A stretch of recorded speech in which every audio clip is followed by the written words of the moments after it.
युद्ध के बाद की दुनिया में कृष्ण का मौन। आप सुन रहे हैं जस्ट हॉन्स प्रोडक्शन।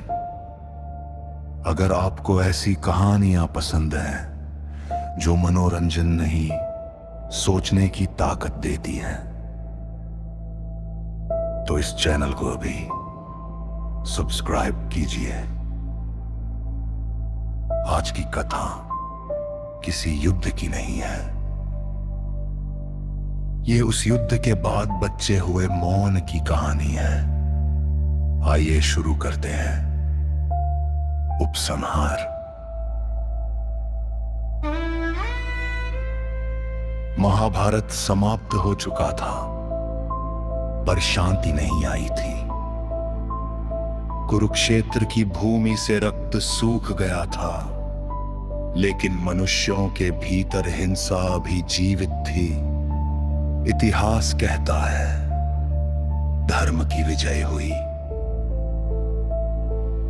पर यह कथा उस विजय के बाद की है, उस मौन की जो हर बड़े युद्ध के बाद उतरता है, और उस मौन में खड़े एक व्यक्ति की, कृष्ण।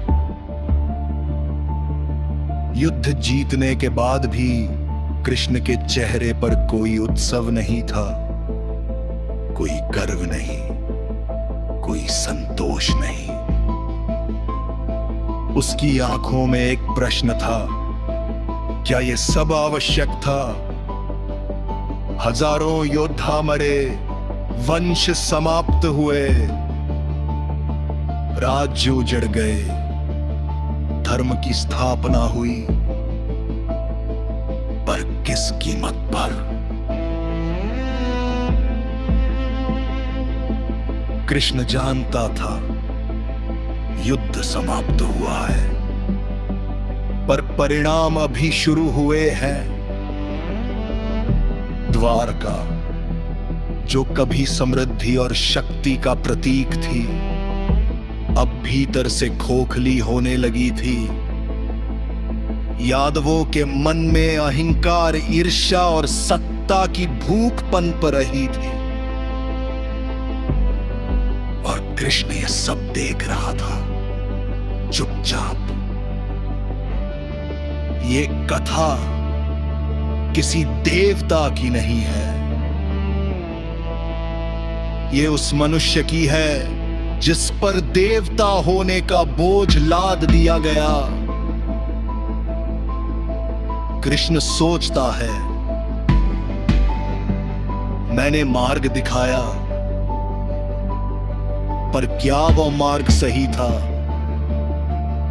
मैंने युद्ध रुकवाया नहीं, मैंने उसे संभव बनाया।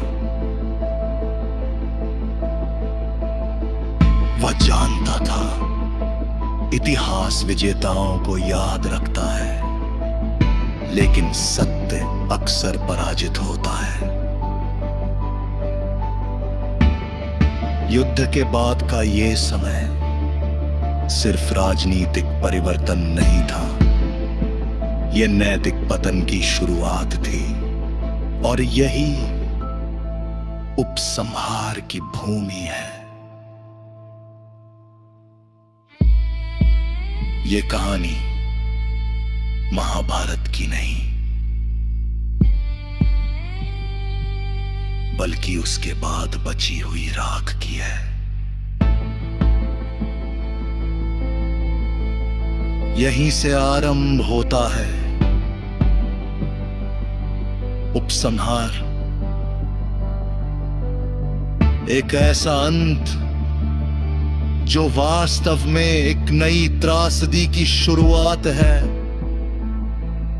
आज की कथा यही विराम लेती है, लेकिन यह सिर्फ पहला अध्याय है। अगले भाग में हम कृष्ण के उस मन में उतरेंगे जहां सबसे कठिन युद्ध लड़ा जा रहा है।